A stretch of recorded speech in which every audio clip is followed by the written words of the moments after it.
આખી ઘટનાની અંદર વાત થઈ, તો હું તો એ જ માનું છું કે આમાં તો સૌથી મોટુંમાં મોટો કોઈ ગદ્દારને જે ગણીએ તે ગુનેગાર કે જે ગણીએ તે ભારતીય જનતા પાર્ટી.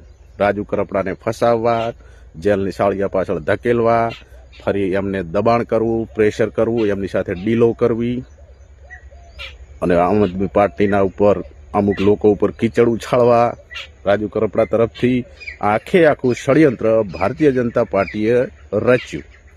બરાબર, હાથો બન્યા રાજુ કરપડા.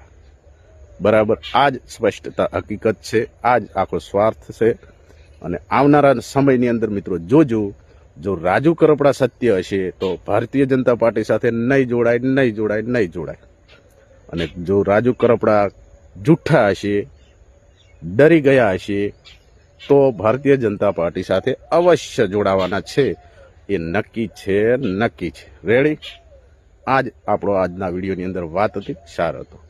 બાકી અભિનંદન છે ચૈત્ર વસાવાને કે મિત્રો આટલા ભારતીય જનતા પાર્ટીએ અત્યાચારો કર્યા એમની ઉપર નાની બાબતની અંદર, છતાં એ વ્યક્તિ આજે પણ અડીખમ છે. મરદ માણસ એને કહેવાય, મરદ નેતા એને કહેવાય.